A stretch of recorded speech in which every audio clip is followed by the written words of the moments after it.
Yes.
Craig. Do it, Pete.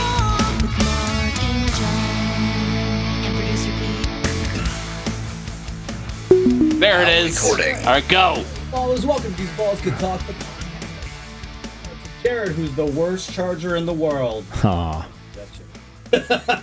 That's he knows the inside joke about that because I just joked about that. This My is boy. Along with John and our producer Pete, we're getting ready to discuss the latest in sports. And apparently we're playing all the music at once. It's fine. We're speeding through the show, guys. We're totally screwing up with. Show's over. Go home. Yeah.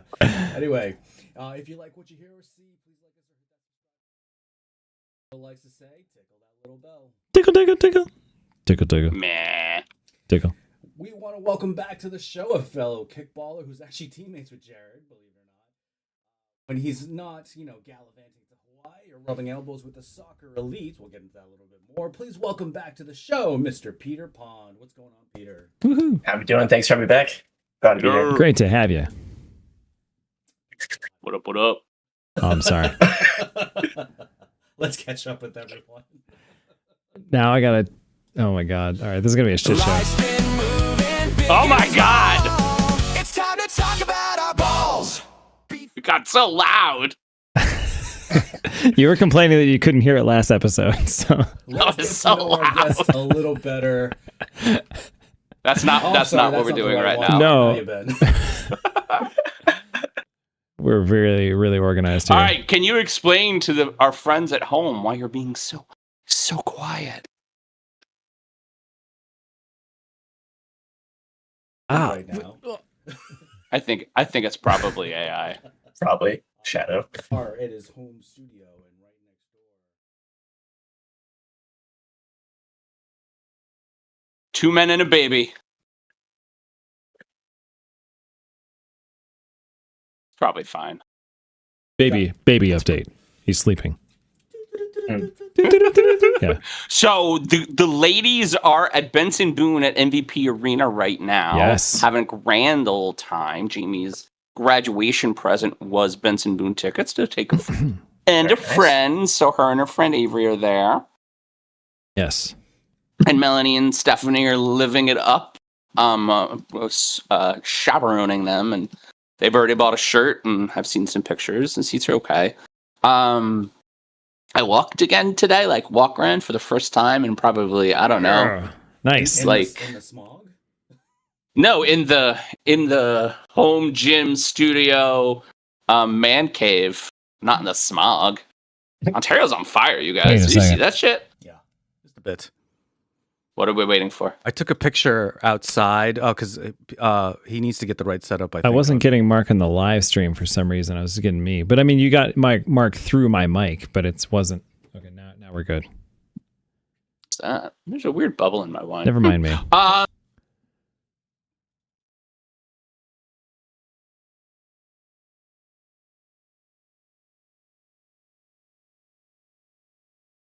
Need some horsies.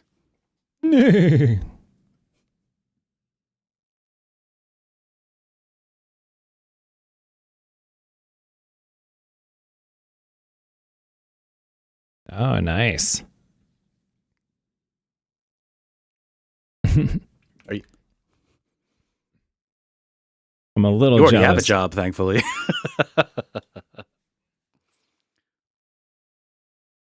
Expensive to adult. Mm-hmm.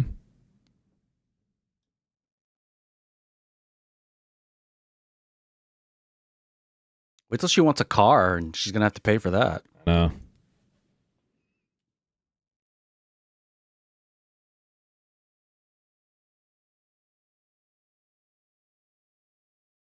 It just gets worse. It just gets worse.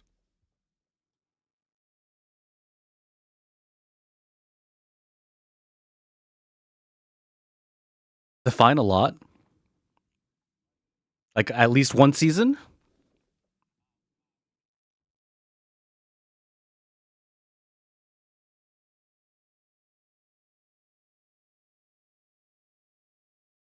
Nice.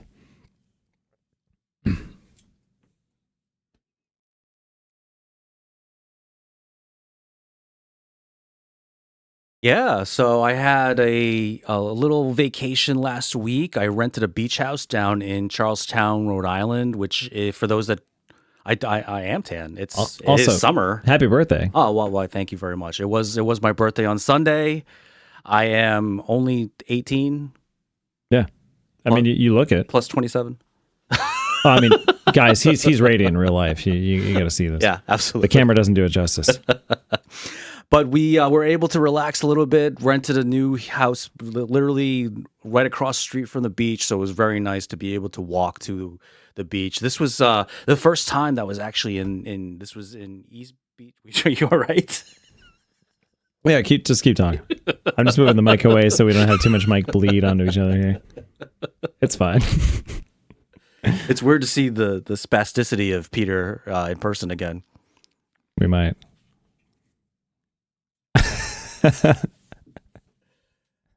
No, I know. Well, I don't know what to do with my hands. Ricky Bobby. Anyway, but yeah, it was great to get away for a little bit. I did not have to come back up a lot. Like the last time I rented a beach house, I had to come up 3 times for real estate stuff. I didn't have to do that this time, which was great.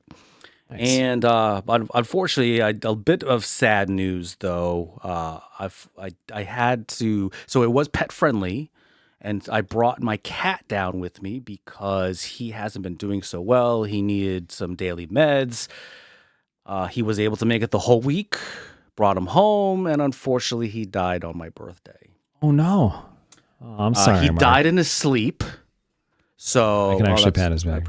I appreciate that. It was something. It was I mean, I could see this coming. I am, by the way, the first time I've ever been to a veterinary emergency room, and I was very impressed with them because as soon as I brought him in, they dropped everything and they tried to they performed CPR on him, believe it or not, and the whole crew was there and they tried to save him. Ultimately, they weren't able to, but I was very very impressed with the staff down there. This is a relatively brand new ER in Warwick called Vet EG. Not a sponsor, but you could be. But it's been I'm ready for. I've been trying to get a new dog, and maybe I can get 2 new pets. I don't know. We'll see how things go. I've been putting out applications, and just haven't been running into luck. But we'll see. I don't know. Pete, how have you been? Pretty good. Been running like crazy. Sort of. The smoke? Well, no, I haven't run in the smoke this week, so that waylaid me a little bit. But I got a good run in on Monday. I took a picture outside of my window yesterday, and it wasn't. I mean, someone said it felt like they lived on Mars, but it wasn't quite. Oh yeah, it wasn't quite an orange. Like a reddish orange hue. It was more orange yellow. So this is the super science nerdy explanation. As I said, it felt like we suddenly swapped the sun, which is a G-type star, with a K-type star, which is super like nerdy. Yeah, sorry guys, which is halfway between like our sun and a red dwarf. So that's why it looks slightly orangey and reddish and a little dimmer than usual. It's weird, isn't it weird when you see the light from the sunlight and it's orange red instead of yellow? Like, that's just bizarre.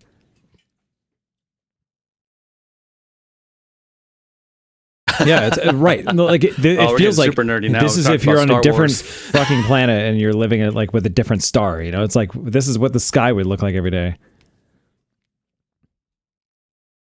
Kind of, yeah. Yeah, everything was just yellow. Oh yeah, it's weird. That's the weird part is they never talked about it.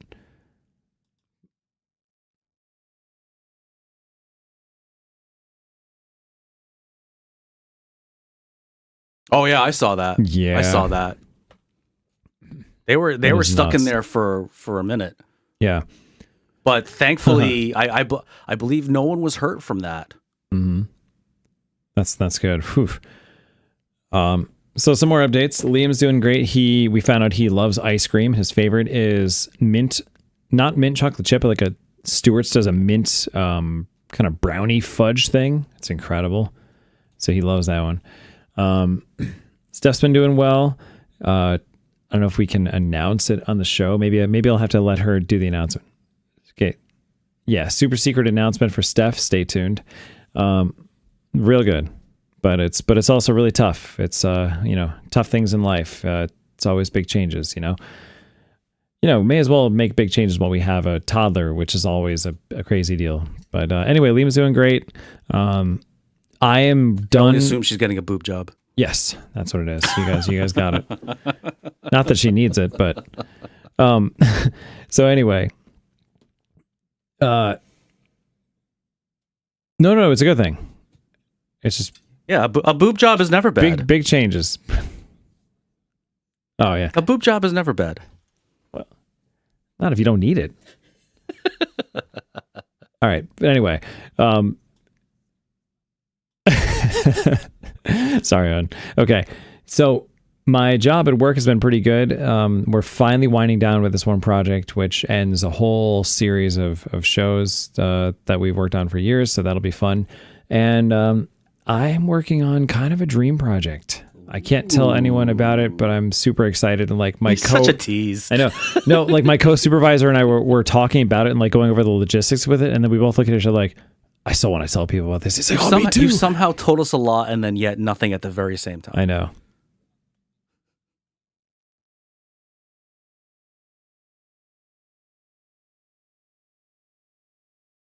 Anyway. Yeah, I agree. It's either Superman or Terminator. All right. We'll keep the guesses going. Maybe it's a Super Terminator. I am stone face. Super Terminator, Alien Predator all at once. Yes. Yeah. Sounds like a hit. Yeah. Sounds like a hit. And the X-Men have showed up. Also sounds like something Hollywood would do, and they're probably going to steal that idea. Of course they will try. Anyway, let's get to know our guests a little bit better. That's right. It's time to warm up our balls. Oh. ready for the takes and curtain calls. We gotta warm up your balls. During this segment, Pete will spin the wheel that will randomly select a question for our guest to answer. Are you ready, Producer Pete?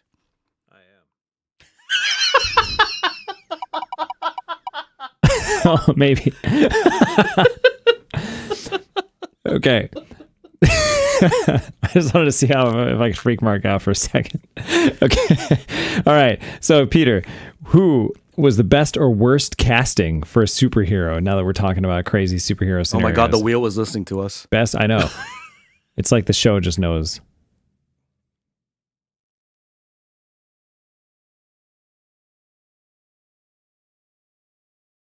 Well, Do you like superhero movies? Okay. Well, I mean, okay. So, was there one that you watched and you're like, that girl or guy was like freaking awesome as that superhero? Like, just.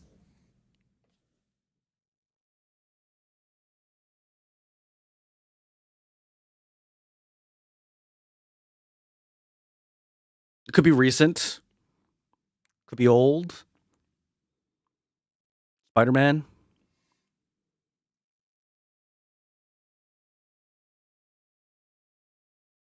Okay. There's a new one coming out. So who is the best Spider-Man between right? Tobey Maguire, right?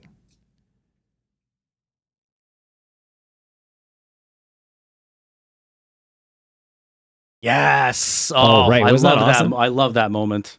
There you go.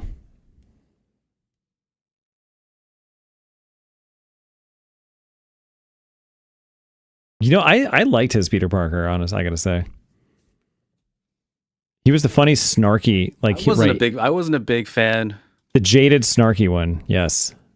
I wasn't a fan of hipster Peter Parker. No. Okay. I liked it.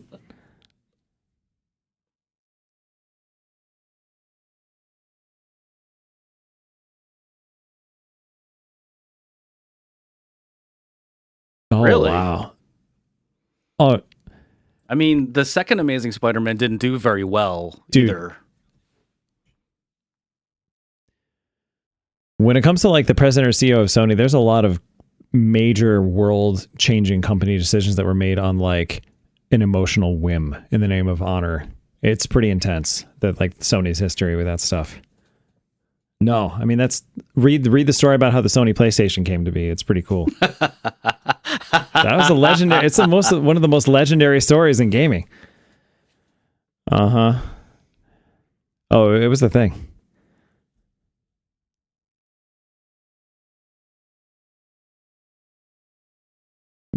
Well, it was a CD add-on for the Super Nintendo. Well, they were a lot of stuff, but yeah. Yep. Peter Pond, you know what his cassette It was literally CES. Yeah. So, yeah. CES 1991, 91. And they, the guy comes up to announce it. And Nintendo's like, actually, we made a deal with Philips behind the back door like a month ago, and we're not doing that anymore. We're partnering with them instead. And Sony was like, what the fuck? Like, we spent years developing this thing. Yep. Yeah. No, the guy who was behind that project went up to the legend has him marched up to the CEO's office and said like, Nintendo has like defiled our honor. Like, I want to make our own game system and like, get revenge. And he says, go. And that's how. Did he say Sony, it like that, all dramatic? Pretty much. Yes. In a world. This pivoted. Yes.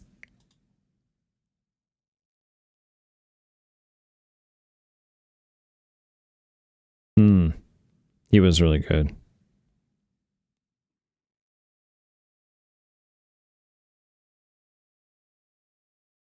He's going to be doing it till he's 90. Of course he is. All right, who was the worst Batman, Val Kilmer or George Clooney? Oh, Clooney. I never even saw it. Oh, really? I didn't mind Val Kilmer's Batman. I don't know if that's a hot Val take Kilmer or was not. definitely worse Really? than George Clooney. Really? I mean, there's a reason why they asked George Clooney to do the Flash, right? Well, Val Kilmer couldn't really do it. Never mind that. He had Never no mind voice that. left at that point. Never mind that. Poor Still Val alive. Kilmer. He's not quite dead yet. Yeah. He died in Top Gun. I mean, when they filmed the movie. Oh, yeah. Right. Cheers to Val Kilmer. Hey, wait. Christopher Reeve, Superman. Gotta shout that out. Come on. That's the most legendary superhero performance of all time. Henry Cavill, come on. Henry Cavill. I liked Cavill He too, looks like but Christopher Superman. Reeve is iconic. Cavill First of all, that was looks the like 70s, and Superman 1 was one of the most incredible movies I've ever seen. I will fight you on. Yes! Hey, That's have you fucking tried that? awesome. You don't know that that can't work? You're not Kryptonian, John. You don't know how to do it. Yes, Peter believes. Peter believes. Anyway, All right, question. Next question. What is the best cookie? Is this the up-to-date wheel, first of Yes. all? Okay. Best cookie. Okay. Oh, nice. Ooh, that's a good one.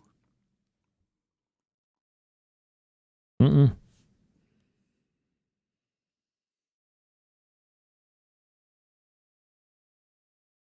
What? I like oatmeal and cookies, yeah. Oh, it's, yeah.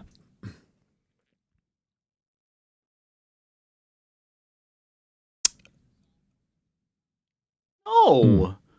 All right. No. I like white chocolate You're mac only and saying Hold that on. because you're an old man and you need your oats. Okay. white chocolate macadamia nut or classic chocolate chip. Or here's one. My mom would always make these Christmas cookies with this like kind of almond Ooh. type of batter. Yeah, yeah, and then yeah. the What are icing. those called? Yeah, she made the custom What are those icing for called? those, but we did the cookie cutouts with that, and we would do the colored icing. Those things were freaking awesome. Because I would always load up the ones that I did with like 8 different colors of icing and make it like super thick, so it was just all icing. I mean, Peter said it. I don't think there's a wrong answer. No. I mean, even the little cookies that they give you on the airplane, eat those all day long. Sure. Those all day long.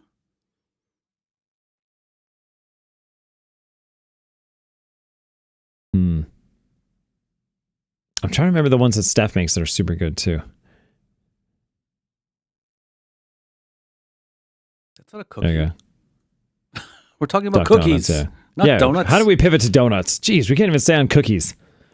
What is this show? All right. C is not for donut. Where did you go on your favorite trip?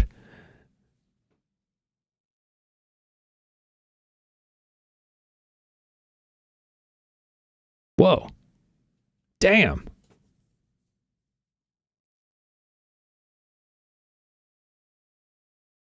Ooh.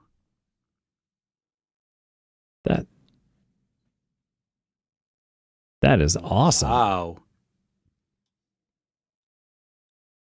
That is super cool.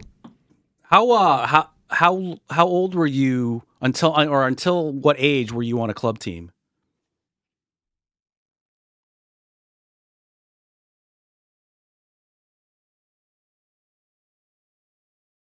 Oh, so like yesterday. Okay. Guys, Peter's young. That's all right. Yeah, don't talk to us about that. I'm stealing your youth through the camera. No, I'm just kidding. My favorite trip also to England. In fact, it was a combo London and Iceland trip. And actually, your former coach, Miss Sadie Campanella, shout out to Sadie, got engaged on that trip. She is awesome. I saw her last week. Very cool. She was at the beginning of the beach house.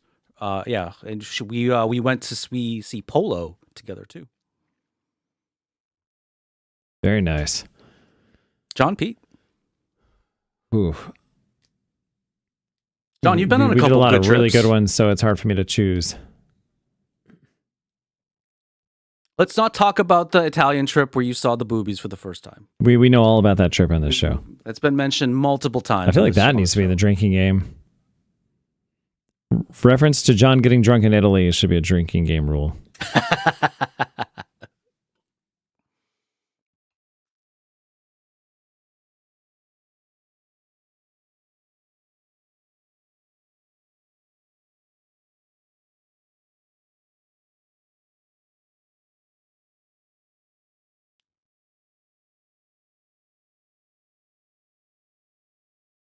Wow.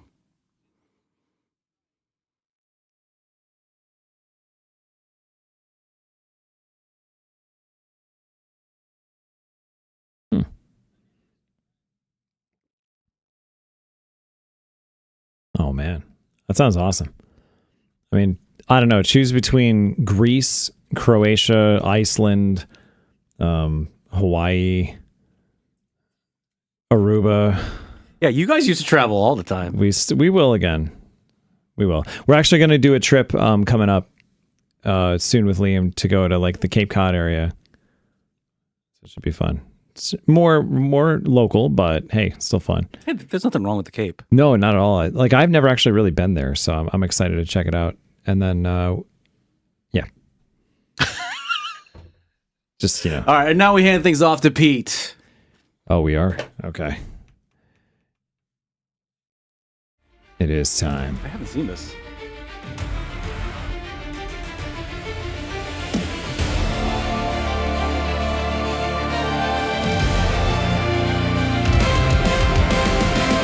Mighty Morphin Power Rankings! All right. Give me a second here, We're guys. not to hear the God mic. Oh, yeah, I know. Sorry.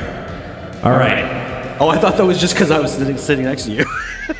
No, you won't hear it in there. But, guys, welcome back to Mighty Morphin Power Rankings. We took a little all-star break, but don't worry. We're back just in time for everyone to completely overreact to the second half of the season. New rankings, new chaos, same baseball. First of all, the big league balls, 1 through 5. The Dodgers take over the top spot. Shocking, I know. The team with a bigger payroll than some countries is pretty good. The Brewers climb all the way to number 2 and might quietly be the most complete team in baseball. Okay.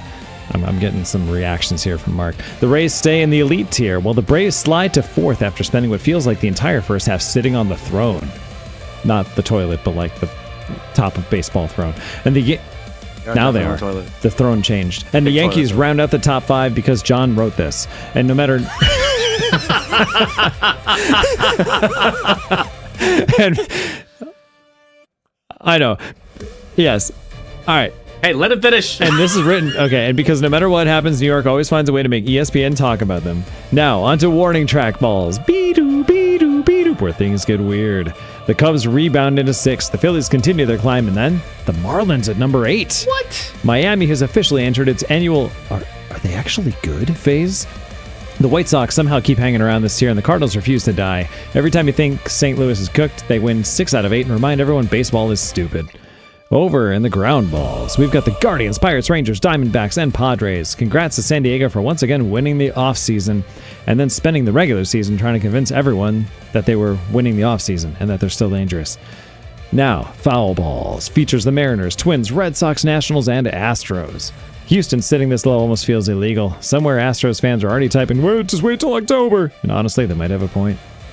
And finally, the dead balls. The Orioles, Blue Jays, Tigers, Reds, Giants, A's, Mets, Rockies, Royals, and Angels. Oh my! Somebody please check on the Angels, by the way. Every year they find a brand new and creative way to disappoint baseball fans.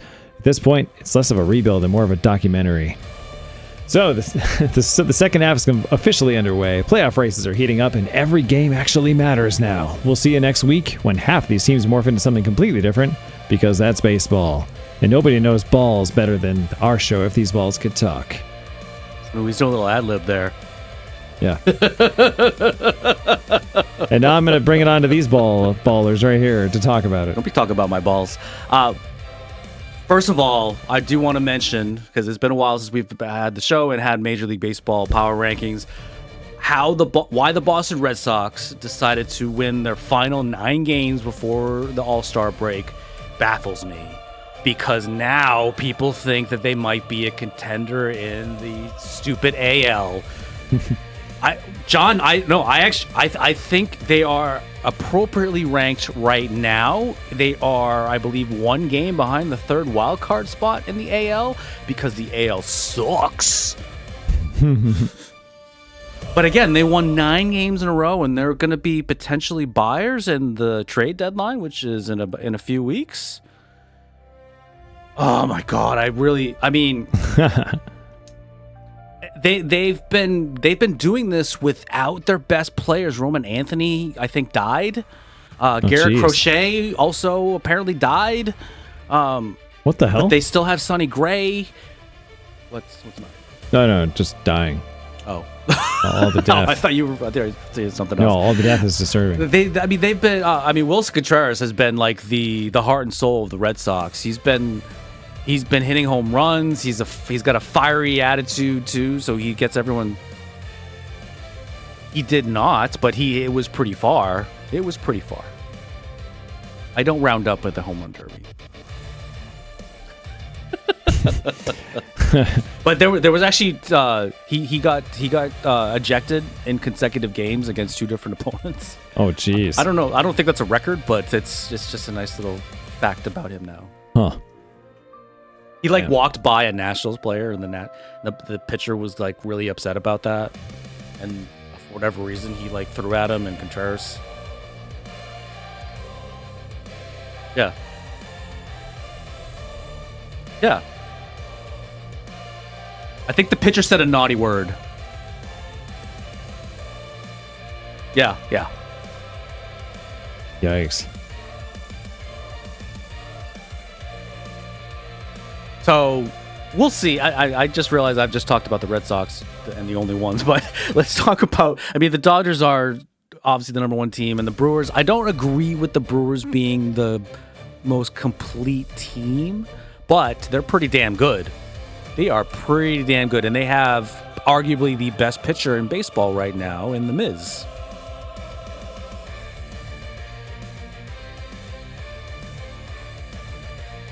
Holy shit.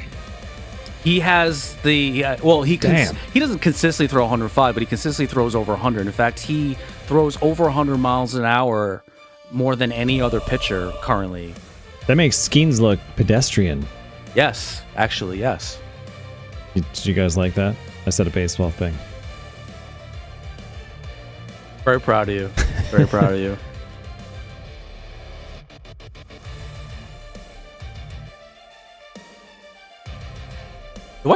The White Sox and the Marlins, wow.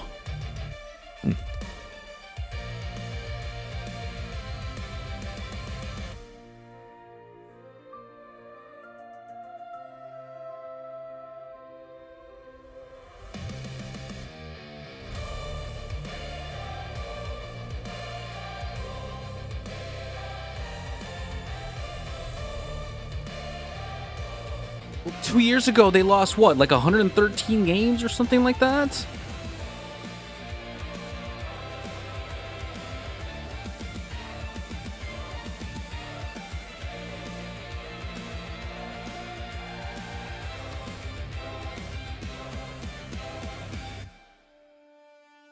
You don't live in New England. Oh, you're saying Peter lives in New England. Oh, I thought you said you live in New England.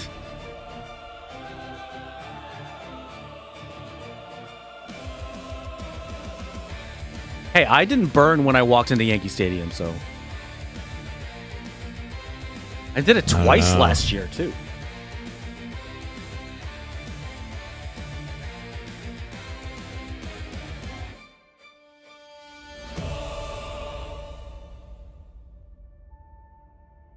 Yeah, they're young. Again? Oh, we already knew that. Not with that contract.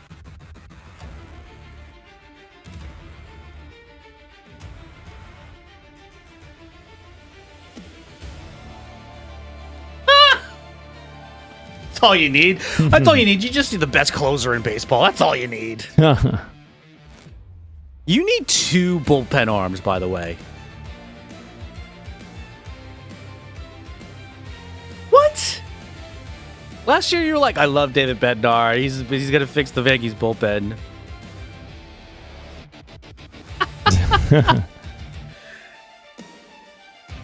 Peter Pond, do you know any New York sports fans? Do you know how friggin' fair weather they are about their teams? They're either the greatest team ever or they're the Mets.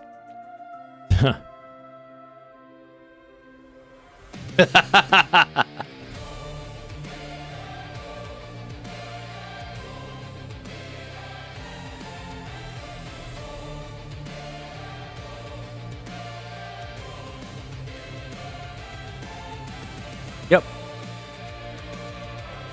Peter Pan, this guy's being paid $750 million to play the game of baseball, and he can't really do certain defensive basics.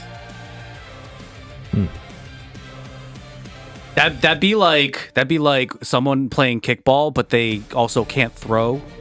Like being really good to I don't know. Let's say you, or you, but you couldn't throw the ball. Damn. That's essentially Juan Soto. By the way, Peter's a really good kickballer. We've heard stories, yes. Yes. He also is one of those guys, throws 110% into like every single play. So he's like when he throws the first base from when he's catching, he'll he just uses his whole body to throw, and he ends up like diving and whatnot. And I always yell at him. It's like, Peter, show a little more hustle next time. I'll go fast. Peter be fast. Peter be fast. I really want to do this. One of these like end of season days. I want to know who the fastest person in the league is. And I think I mentioned this the last time you were on the show.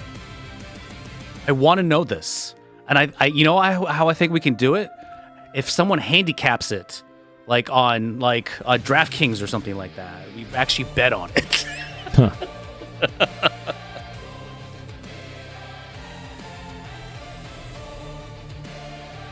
No, I think we'd have to people would have to bet, and it'd be for charity or something like that. Like the wagers would be for charity. I think that's how we could do it. I've been planning this for like 3 years now.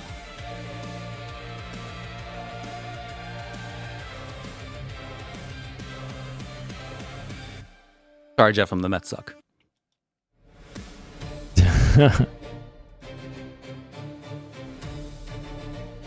Pete is producing right now. I'm trying to, don't mind me. I'm just trying to get something working before the end of the show, so I don't have the same problem that I had last time. Script. It's fading. All right, we like to thank one of this week's fake sponsors, Excuse Elite. Pete, I need you to move the... There you go. There you go. Missed your rec league layup? Struck out in slow pitch softball? Excuse Elite generates medically impossibly injuries your friends can't verify. Excuse Elite. It wasn't your fault. It was your lower left upper hamstring. Oh.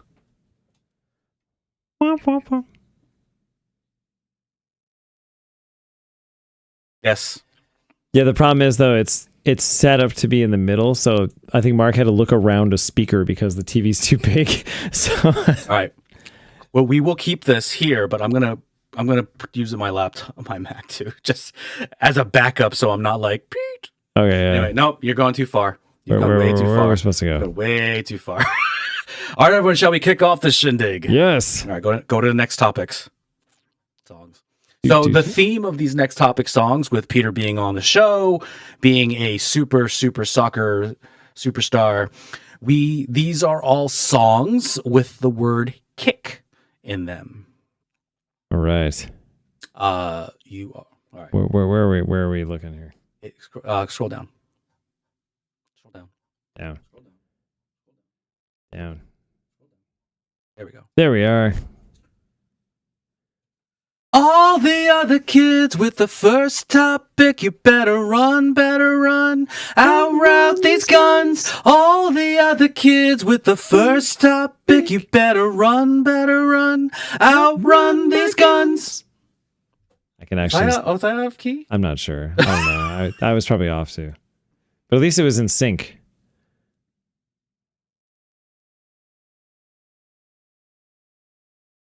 All right, so the FIFA World Cup has, by the way, I because I had lack of time to prepare for this, these were all ChatGPT generated, but I did plug in what I normally say it. So I think these are pretty close. Not to. We'll see. We'll see. So the FIFA World Cup has finally reached its championship match, and while everyone loves a dramatic underdog story, another debate has quietly stolen the spotlight. FIFA is reportedly considering expanding the tournament from 48 to 64 teams, much like an NCAA bracket, giving more countries a chance to compete, but also raising questions about whether it waters down the biggest event in sports. More matches, more nations, and of course, more revenue sounds great. But does that come at the expense of quality? So everyone, but mainly Peter, who are we cheering for in the World Cup final? And do we agree with expanding the tournament to 64 teams? I apologize for the English team, by the way. Let's get into that, by the way. But who are we cheering for in the final? Yeah. Oh, yeah. I think so, too.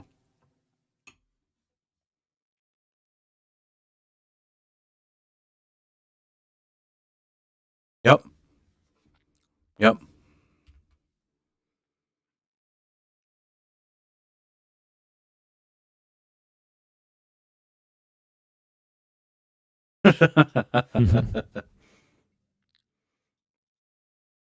They were the odds-on favorite before the World Cup started, and they were on a big unbeaten streak. I forget what the unbeaten streak is up to. I think it's up to like 35 matches or something like that. Yeah, which is obviously pretty good. And I mean, I watched the Spain and France matchup, and I was a little bit disappointed in France. Spain just had their number.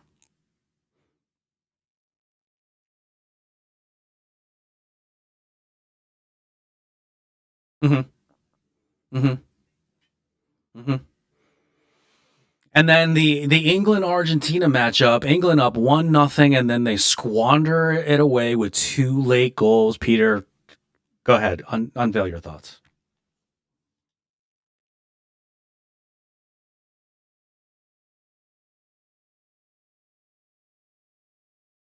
Those late substitutions, right?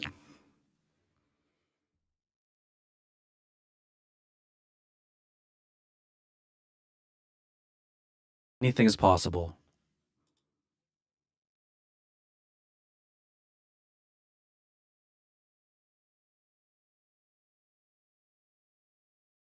Do you feel that England has kind of squandered away Harry Kane's best years?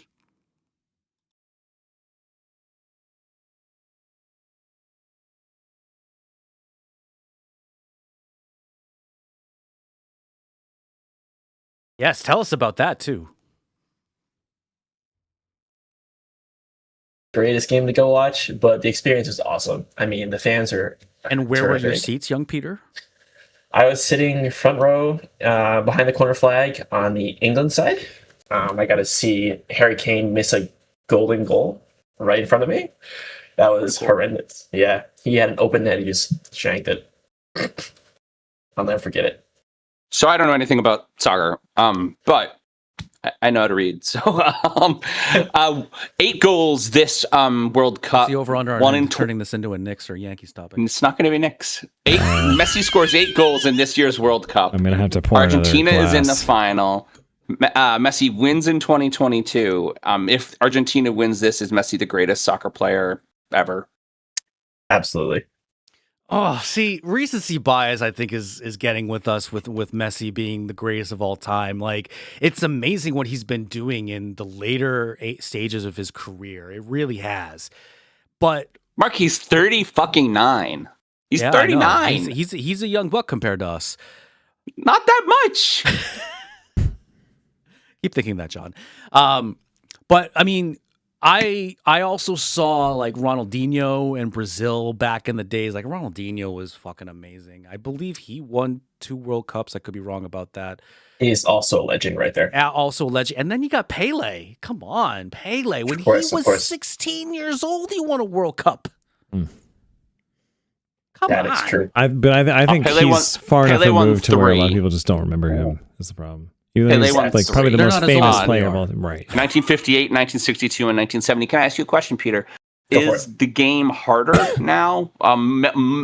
The sports I follow, all the sports I follow, the game is faster, more exciting. There's more goals. The ball goes farther. It gets kicked faster. Is that the truth in soccer? I assume it is.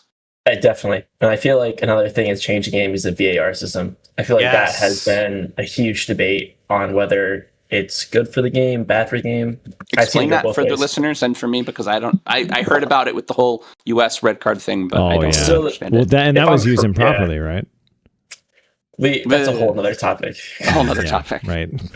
So the VAR system is like a instant replay.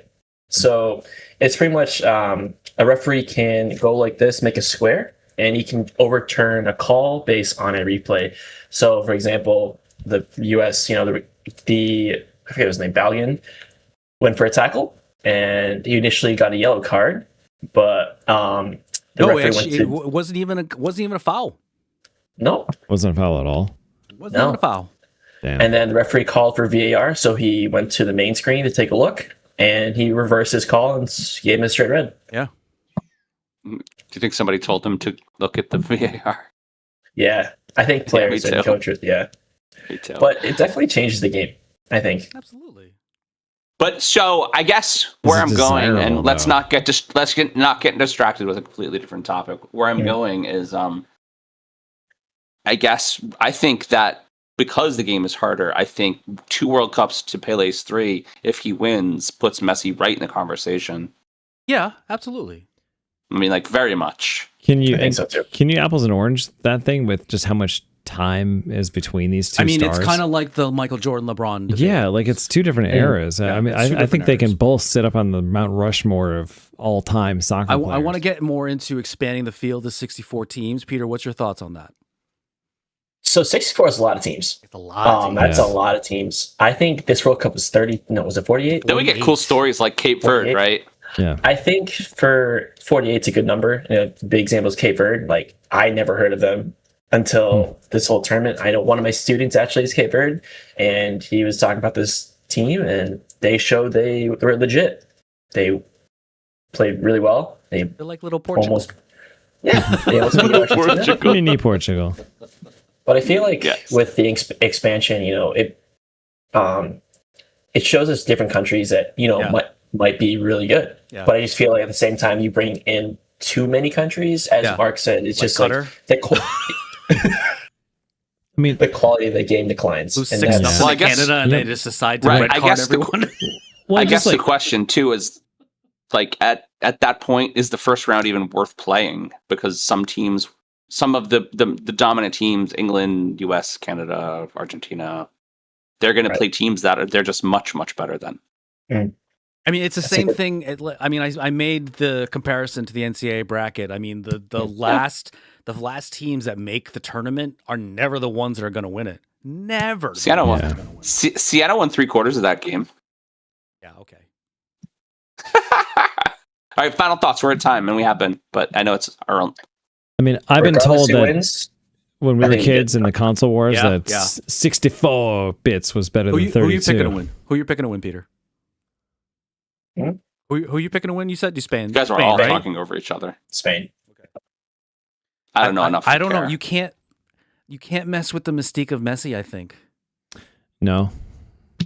Well, he put 2022 on his back. They weren't supposed to win then either, He right? wasn't supposed to play. Yeah. Yeah. No, I mean, Right. he's defying all logic and time at this point. So Yes. It's a better story. I'm Which fine with I it. think matters. All right, cool beans. Next topic. Great job, guys. woo. Whoa! Yeah! Kickstart my heart, it's the next topic! Whoa! Yeah! Baby! Whoa! Yeah! Kickstart my heart, hope it never stops! Whoa! Yeah! Baby! Yeah! Ooh, I like doing. To be forewarned, I wrote my Yeah. questions this week at a Give you Starbucks some waiting for. backbeat there. Be forewarned, I wrote my questions this week at a Starbucks waiting for Jamie and her friend to buy outfits for the concert that they're at today. So That's amazing. They're all really random, really random. So we're gonna go from one type of kicking to another. After 5 long years away from the octagon, the return of the Notorious at UFC 329 was supposed to be a historic celebration. Instead, it was a disappointing mess. Conor McGregor's highly anticipated rematch against Max Holloway ended just 69 seconds into the very first round. Nice. One flying roundhouse kick, an awkward landing, and a suspected blown ACL. And just like that, the biggest gate in UFC history evaporated into a medical stoppage. Right at the bell, McGregor threw a flying left roundhouse kick. He landed, oddly, on his right leg and immediately blew out his knee, which was later confirmed by President Dana White. With a record-breaking $25 million gate, do you think UFC 329 should have been allowed to get so big, with the main event including a washed-up 37-year-old McGregor? Now with TKO Holdings, can we expect to see more older contact sport fighters transitioning to the less physical WWE? I don't have a lot to say about this, but I will say the bar has been set very low with Mike Tyson biting off Evander Holyfield's ear for these That was highly like the 5th round. right, for these ultra hyped. No, that was like round 1 or 2. No, was a short fight. No. It wasn't that far into it. If I remember. All right, maybe it was like. Well, he started in I think round 3. Okay, yeah, but I guess my point is, I don't know. You can't predict these things, Big right? names. It's big names, Big right? names. I don't think it was wrong to promote it this big. I know McGregor, yeah, 37 is getting up there for this kind of stuff, but He's like, still the biggest name in UFC though. yeah, that's the thing. You have the draw, you have the hype around it. I think that was the right move. I don't know. ACL tears are freakish things. They just happen. And maybe it's more likely in a 37-year-old, but it can happen if he was 22 as well, you know. One of the best fights in McGregor's career, which he actually lost, I think, before he retired the first time, was against Holloway, and that was incredible. And that's why this got such a big gate. Long time. A long time ago. I think Galaxy far away. right. I think the problem is, even though he says he was doing things like that and landing things like that, this is like a very like Aaron Rodgers moment where he's like, he needed the blow. yeah, and then he breaks himself because he's an old fucking man. There's a school right? of thought that he hurt himself before the match. That's the thing. Was he too. hobbling on his leg with some other injury before this, and But just didn't say the man anything? is 37. He hadn't been in a UFC fight in it was like 3 or 4 years. It's been a More than minute. that. It's been a minute. I think I said it. So why were 5. people expecting? So this is even worse. I think people were expecting this to be a good fight, but they were also betting on McGregor to win. Yes. Mhm. Yes. Just stupid. Stupid. There is a large degree of the corruption in this that I really am tweaked by. The fact that, I mean, I heard people spending $2,000 dollars on bad seats to this fight. Yeah. And then the polymarket bets and all of the various bets on McGregor. I mean, this is like just stupid. This is like a $1 billion loss. It's like $10 million a second. It's insane how much money that they made on this. I wish it bet money on how much money people lost, because there was a lot of money lost on that fight. Huh? A lot of money. I mean, we know this from literally every mob movie ever. It's really easy for a boxer to dive in a fight. Really easy.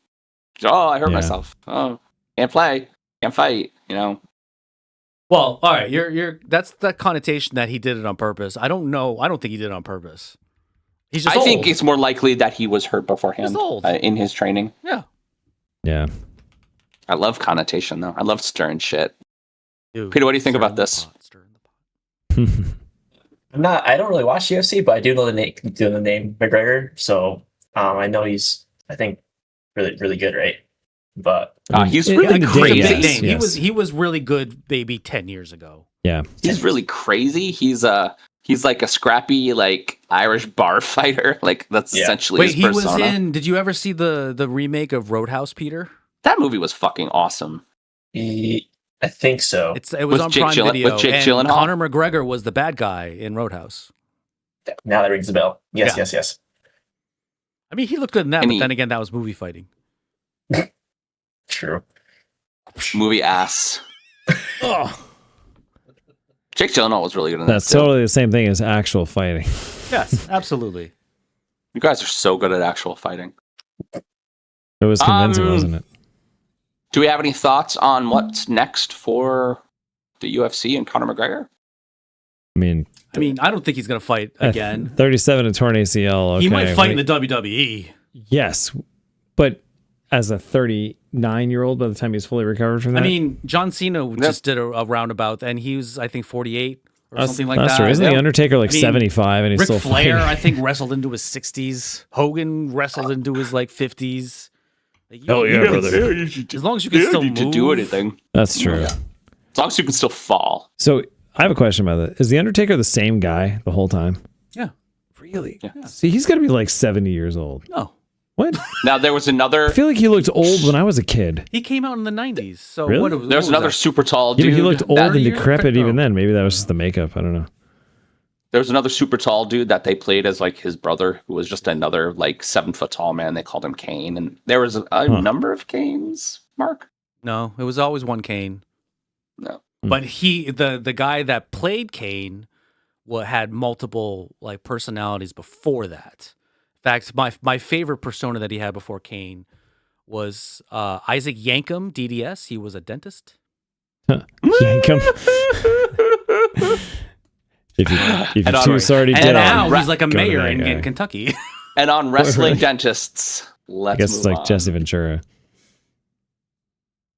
All right, this is my Sinatra song, and hopefully I do this justice. Do it. John, don't judge me. I will. I get a kick. Oh, I already fucked it up. Fail. Fuck you, man. I get no kick from champagne. Mere alcohol doesn't thrill me at all. So tell me, why should next topic be true? That I get a kick out of you. I fucked it up. That's all right. It's really good, man. So every summer, Jeremy Fowler polls NFL executive coaches and scouts to rank the league's best quarterbacks, and this year's list has people talking once again. Now, Buffalo's own Josh Allen has actually edged out Mahomes for the top spot, while Lamar Jackson still landed in the top 5, but lower in the rankings. But at nearly the same time, the NFL's top 100 players list, as voted by the players themselves, ranked Jackson all the way down at number 69, Nice. creating one of the biggest disconnects of the offseason. So, everyone, what do we think of the top 10 quarterback rankings, and has Lamar Jackson lost some of his mystique as one of the most feared NFL players? That's criminal to rate him that low in the top 100 Do list, I need by to the way. list what the top 10 was for everyone? I mean, Sure. not for Pete because he can see it. For the quarterbacks? Yes, for the quarterback. Yeah, go ahead. So number 1 was Josh Allen, as I said. Number 2, Patrick Mahomes. Number 3, Matthew Stafford. Number 4, Joe Burrow. Number 4, Lamar Jackson. Number 6, Dak Prescott. 7, Justin Herbert. Number 8, Drake May. Number 9, Jared Goff. And number 10, Caleb Williams. That one surprised me. That should be Jordan Love in that spot. What? No, What about Jalen Hurts? I think you're wrong. What about the second most adorable quarterback according to your wife? I mean, if it's best looking, then Jalen Hurts by far is the top of the list. But I don't know. I just don't think he's as good of a thrower as some of these guys. What about Baker Mayfield? Yeah, he's another one that would be, I would say, honorable mention, or he could be in there and I wouldn't bat an eye. He played through a Is he lot. better than Caleb? I The think Bucks so. are so fun. I think so at this point. I agree. The Bucks are so fun. Talent, no, but actual like gumption, like NFL knowledge, and production. I think. I mean, I Pete, think at easy this question. point, right? I think Easy at this point question this Baker can brings do up, more I with guess. less than Caleb could. For now, Are that may the change Bears in a year. Are the Bears or the Bucks going to have a better record this year? Because I mean, See, I don't Yeah, think but that wins- doesn't have to do with Yeah, with the wins- quarterback Wins has nothing to do necessarily. with quarterback play. who's going to have the most passing yards? Chicago- I don't. I don't know. Baker had a lot. Baker's had well over 4,000 for like 3 years in a row. He doesn't have Mike Evans anymore, though. He doesn't. So that's the thing. Like But he has Ime Ibuka. He does, but Who fell off the earth last year. yeah, the Bucks are bleeding talent away, whereas Chicago is just accumulating it. Even though they did lose DJ Moore, but they had so much there that they didn't even need him. Like DJ Moore was their like what 4th or 5th target, and he's the Bills' first. No. I mean, that Is he just the Bills' shows you first? how stacked. Oh yeah. I mean, I don't think he was What the about with 4th Shakir? target. No, he's above Shakir. He's better than Shakir. I listen. I'm not saying he's not better than Shakir. I think that Shakir is still the number one option for Josh Allen No, I don't think right so. now. I don't think so. Okay. I bet you Moore is going to get 120 targets. Shakir will get 120 targets. Yes, Shakir will get 90. 120 targets. Yep. Pete's real. Shakir's Pete's 3. real excited. If Kincaid is Really healthy, I feel like we excited. should do a Scotch bet. I know. Okay. If Kincaid is Done. healthy, Yes. the target Let's share fucking for the go. Bills is going to be Moore 1, Kincaid 2, Shakir 3, Scotch bet. and then How many targets is DJ Moore going to get this season? I think 110 to 120. 100. Pick a number, and I will go under that. All right, we'll say 110. 110. 110's the over under 110 targets. What's the plus minus? for DJ Moore? Is it closest without going over? No, I'm not comfortable with going under 110. Will you do it 120? 115, I guess. All right, 115. 115. Love it. Scotch bet. All right, it's real, guys. We said it on the show. 1 unit of green label on the line. I love it. What happens if he gets 115? Do we both owe each other a scotch? 115 and a half. Obviously, You both win. Yes. both win. So does Caleb Williams deserve to be in the top 10 for quarterbacks? 100%. You think so? 100%. You Yes, think so? The Bears I mean, were very okay. good. The Bears were very good last year. Potential arm Obviously, talent, because yeah. obviously because of Ben Johnson, but on the back of Ben Johnson, because of Caleb Williams. Okay. 100%. Now again, these were by the execs and Yeah. the scouts and the coaches. The players, let's go back to Lamar Jackson. The Yeah. players ranked Lamar Jackson at number 69, and which I don't he was understand that number at all. 2 the season before. He went down that- 67 spots. To be fair, he Yeah, had 6-7. the Bucks or the Ravens roster was stacked last year. Yes, I know they had injuries, but that was mostly on defense, right? Yeah, it was mostly on defense. Lamar had a losing record as a starter last year. Yeah. They also had kind of a bad year. Yeah. But And he was a little bit he was a little bit hurt. He got sacked a little bit more Yeah, than but he usually does. I don't but he think that was also all. hurt. I don't think that was all King his is- fault though. Like Lamar The is, king is 1 year. The king is 1 year older. yeah, but like Lamar's talent is still Still a fucking nothing beast. He to is still a fucking beast. nothing to mess with. I glad- think I'm glad you 69 guys is are criminally finally underrated for Lamar. I'm glad you guys have finally realized that Derrick Henry is ageless. I've always knew that Derrick Henry was a beast. I just didn't think he would still be able to produce as much as he produced. 2 years now. When I found out that he was like hauling like 1,000-pound payloads and running them like it was nothing, still He runs chains uphill, big ones. like 1,000-pound chains. He's just like, I don't care. Yeah. But again, so Lamar Jackson, is he really that low? Does he No. deserve to fall that low? No, Do you think quarterback's the that's most important because- position in all sports, and him being in the top 5 in this list makes way more sense than 69 overall in the NFL top Do you 100. think that's because the players are assuming that the Ravens are going to be bad without John Harbaugh? That might be an input. I think. Maybe, Yeah, Yeah, maybe. could be. but that's not on Lamar though. Mm-mm. So, I mean, You know what's great about lists? They're completely subjective. They are. Mhm. Watching all the sports shows that I watch, I mean, and again, this top 100 was from the NFL players. By the way, that top 100 list is for all NFL players, not just quarterbacks. Yeah, And the Jeremy But- Fowler list was just quarterbacks. But still, but let's be honest. the Quarterbacks aren't really all of the important. former players that are analysts have said usually players know well before the coaches and the scouts if someone has lost a step.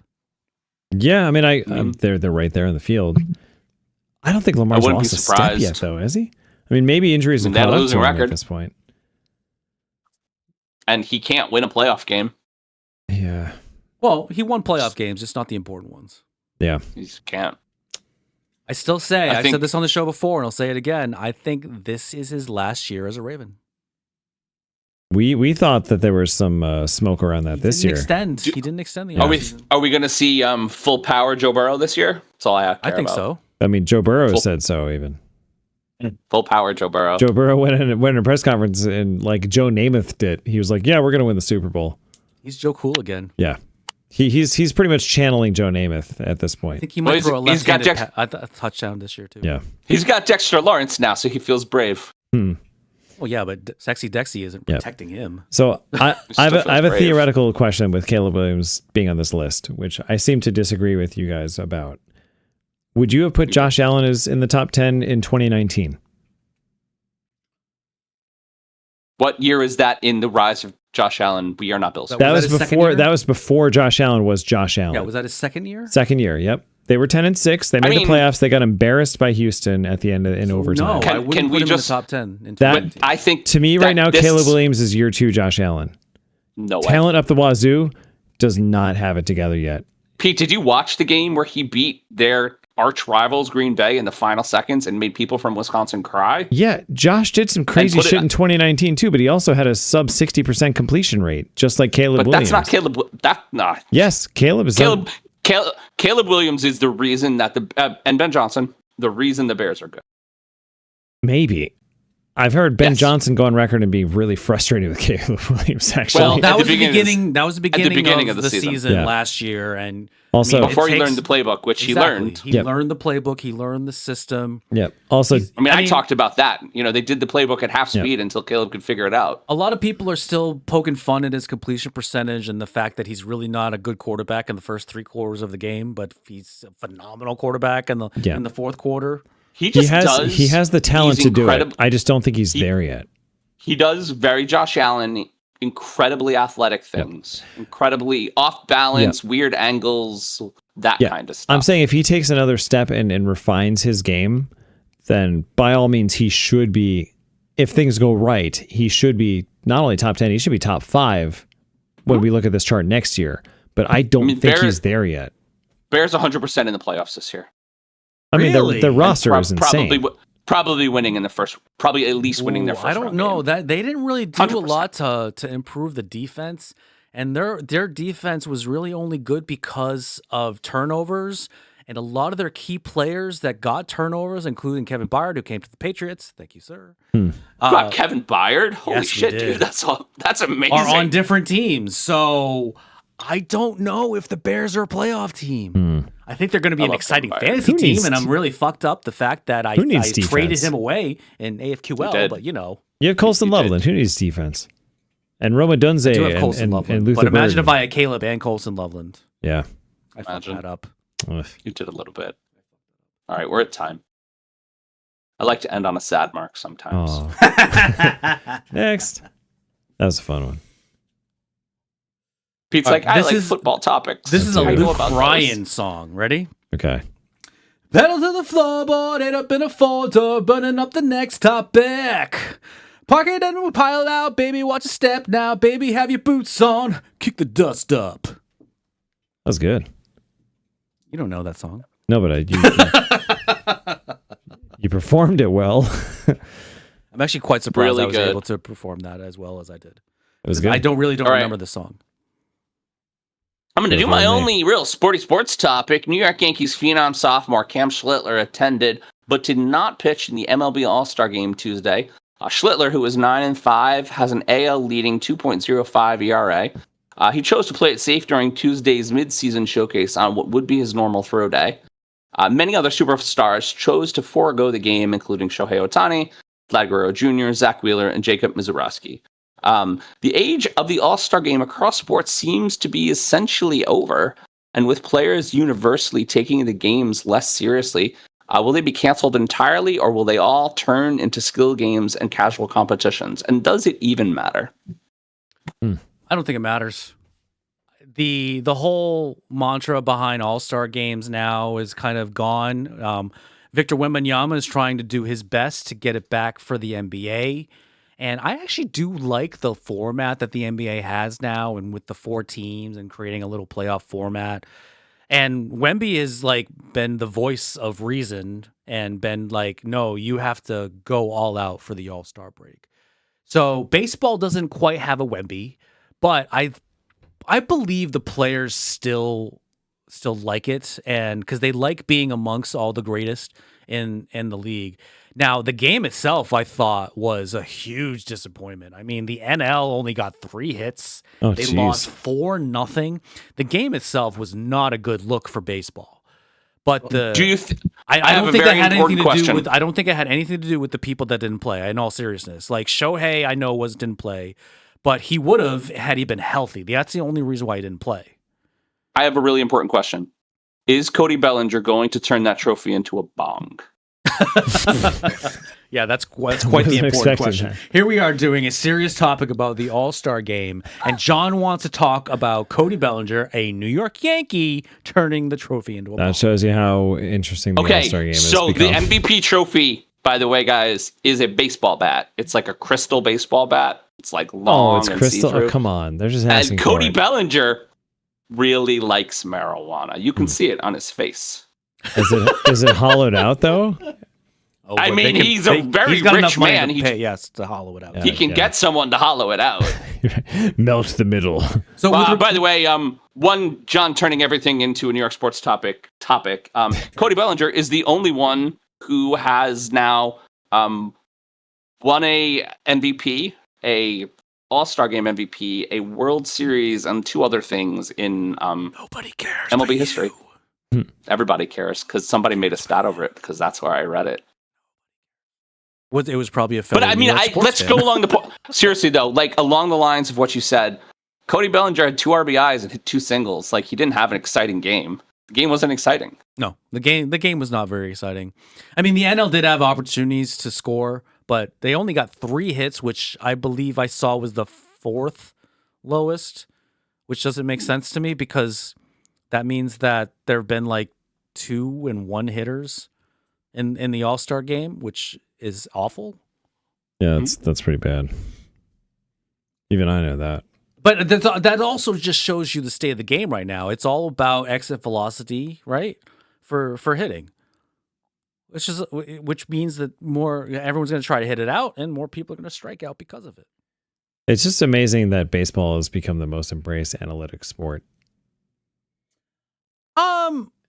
I wouldn't say well, I would it's say the it's- most, but I would say it's one of the forerunners of it. Yeah. I mean, there is a spot for analytics in baseball, but I think people take it too far. Like Billy Beane is the one who kind of started this whole thing, and his thing was always on base percentage, which is great for certain players. Mm-hmm. You need to have on base, like a high on base percentage, I think, for maybe the first and the second batter. And then the third and fourth batters need to be able to knock those runners in. Like the A's back in the day, that when they were pretty good but not very good and didn't win any championships, they had a lot of people that could get on base, but they had no one to like knock them in. Mm-hmm. So they would leave a lot of men stranded on base. So I think there's a room for statistics in and analytics in baseball, but you can't do the same thing for everyone. Like Well, spin rate and for pitching, spin rate and velocity is great. It's great, but back in our day, we had Jamie Moyer and Greg Maddux who could throw 86 mile an hour first fastballs, and yet they still struck out or got people out. Pitching is Maddux more than called just it- throwing hard. Maddox called his own pitches. Yeah. That's awesome. He did. He did. He had a reverse call system with his catcher. They had a Braves documentary on. I don't remember. It wasn't what, Javi but Lopez. It was whoever the backup catcher was, right? Yeah. Yeah. That's cool. I mean, to your point though about this all-star question throughout sports, why not give it real implications for the playoff system Baseball or tried seeding? that. Baseball tried that. Did people Baseball complain tried about that? Like, No. see why They did tried they to go do away? it. I don't think they do Why did they it go anymore. away from it? They tried home field advantage or hold the winner of the All-Star game. I don't think the fans really care. I think And- one rule baseball's got to get rid of is the fact like there's a rule that like every single team needs to be represented at the All-Star game. That's also really Dumb. dumb. Yeah, Dumb. really dumb. Yeah, I don't some like teams that. are the Angels. Right. or the Rockies. Or the Rockies. Like Mike Trout's Trout like is still an 100. angel. Mike Trout, like, even though he's I mean, like, I old guess and broken now. I guess he deserves to go to the All-Star game just because his name is Mike Trout and he used to be incredible, and now he's just old. But yeah, who wants I a don't know. Rocky at the All-Star game? Who wants a Rocky? The Rockies are so fucking bad. For that matter, sorry, Jeff, who wants a New York Met at the All-Star game? Oof. No, see, the fucking Mets are a misnomer. The Mets are filled with You're a talented misnomer. players. They're so talented. Name is They're all good. misnomer. They all have had good seasons. I don't know if it's the New York thing or if they hate each other. Have they had good seasons? Bo Bichette's a very good baseball player. Maybe Francisco it's the Lindor curse is a of very Devin good Williams. baseball That's what it player. is. Devin Williams is a bad It's baseball the player. curse of Devin Williams. Oh, Jeff, I'm really, from the deep down bottom of my Yankee heart, thank you for that. I really He's like, appreciate Doug, we you need guys. a new rule. He's never that gonna wanna every do the time show we- again. Every time we reference Jeffem, I think we have to drink.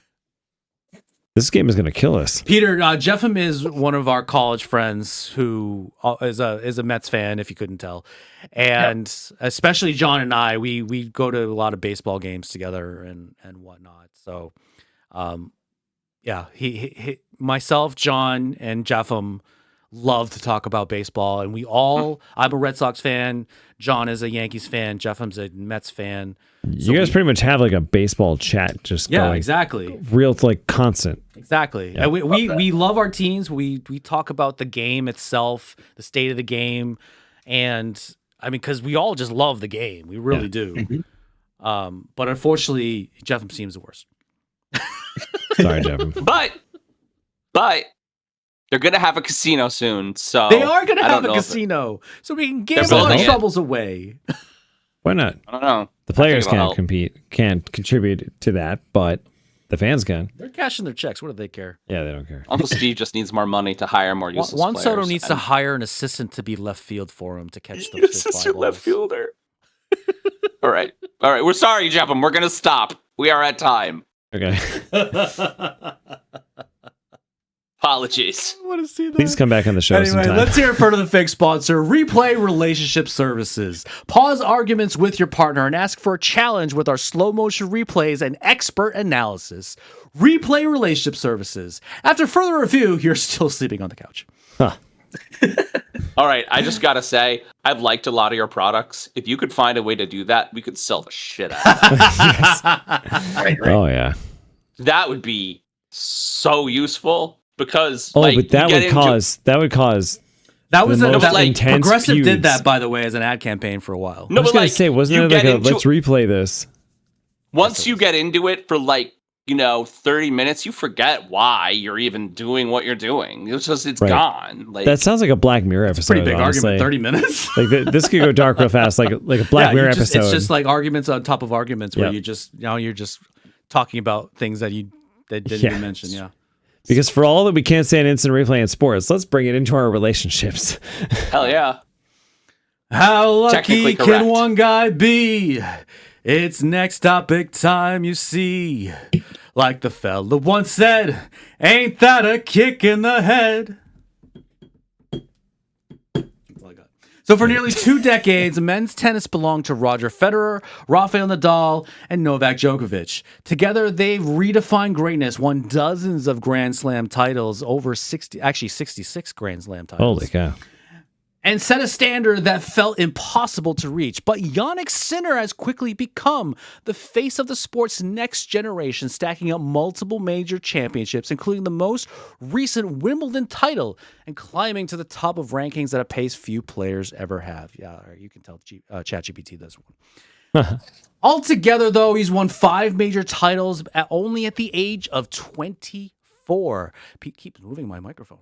The talent is obvious, Oh, sorry. but matching the big 3 is an entirely different conversation. So everyone, but mainly Peter, when it's all said and done, will Jannik Sinner be mentioned in the same breath as Federer, Nadal, and Djokovic, or is the mountain a little too high to climb? That's a really good question. Isn't it? As a tennis player, this is really tough to answer. Those I mean, 3 I were think- were great for so long. Mhm. I feel like Sinner is on the right track. to be being one of the best, but to have him be in the same like vicinity as Federer, Djokovic, and Nadal, I don't think it's the same. Did you watch Wimbledon at all? I did. And so going into the final, I thought Zverev had Sinner's number at Wimbledon because the way that he had been hitting the ball and striking the ball, it was such ferocity and velocity. Like, I thought there was no way that Sinner could beat him, and he did it. I feel like tennis can bring the weirdest outcomes. It's not just about power. I feel like there's a lot of planning and how you make those rallies. I feel like Zverev's a good player too. I feel like he's very strong. He can't beat Sinner though. I think it's his Achilles heel. Yeah. Like I watched the round of 16 and then quarterfinals and semifinals of Zverev, and I was like, there's no way that anyone can beat him right now. He is because he's the biggest hitter in the league right now, right? You think? I think so. Mm-hmm. And he was just the way that he looked on the court. He was controlling the points and just hitting the ball with such ferocity. It was like he's unbeatable. And Sinner, while he's a phenomenal player and a big hitter himself, it's like I don't think he can match up to it, and he did. Damn. Thank you for that analysis, Pete. I mean, that's mine. So I gotta say I'm a little upset with Sinner because he got caught doping. I forget which tournament that was. It wasn't a major, but he ultimately didn't really get any punishment for it. So I'm a little sore about that. I can feel that. But I also What don't was the want to see. substance, though? I Like, also was it- don't like Djokovic, and I was glad that he beat Djokovic. So I'm I was also gonna not Djokovic as well, but yeah.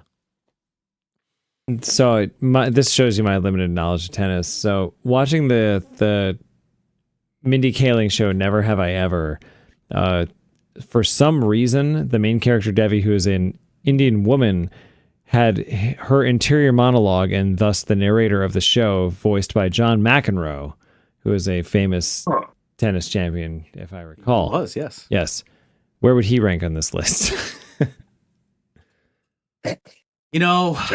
Just so I have that a was reference. incredible. Pete, honestly, man, that was incredible. I appreciate It was you really trying to contribute to I'm this trying conversation. to do something here. I appreciate You that. love I don't know. McEnroe, okay. Peter, where do you think that McEnroe ranks on the list? I mean, McEnroe is a different breed of a tennis player. was. That guy can. He was pure entertainment on the. By the Say, way, when he we talk about seems- McEnroe, we have to talk about Agassi and Sampras too, Oh, right? of course. Those three right there are definitely characters on the court. But And why was he McEnroe the is inner monologue of an Indian woman? He's got it's a random. distinguishing voice. I guess. he does. He does. I gotta say, John brought up Agassi. Agassi by far was my favorite player growing up. Same. See, he's the name I remember as a kid. Yeah. I remember him in the '94 U.S. Open as an unranked player, and He was the bad boy won. of U.S. tennis. He won. Yes. He's got the career Grand Slam. Yeah. I think I've talked about this before. And he ended up marrying my female tennis crush, Steffi Graf. She is also a legend as well. Yes. Yeah. It Which was- I never quite understood because she's got the weakest backhand ever. Weak backhand. She always did a slice backhand, and if she placed it miraculously, like it was always like right up accuracy- against the baseline, I mean, accuracy matters. but it was weak. And she still won How a lot. has, I mean, on the theme of the show, how has tennis changed with sports science and racket science in the last 20 years? I feel like with the equipment, Yes. with like, is it that appreciably better? Much better. But it is. Okay. I think Keep it in mind, is. they used to play with wooden rackets. Yeah. And you can like change the tension on your string. You can make it really Yes. tight. You can make it Really? really loose. You can There's make it there's like more a- spin. And it's, Like a it's easy dial? to do, like right as you're No, playing. no, it's not a dial. It's just you when you go I want it to be a tighten your dial. strings, you always there's a certain point or a number that you tell them. It's like I want it at this pressure. Oh my God, the the next screen went minute. blank here. Sorry.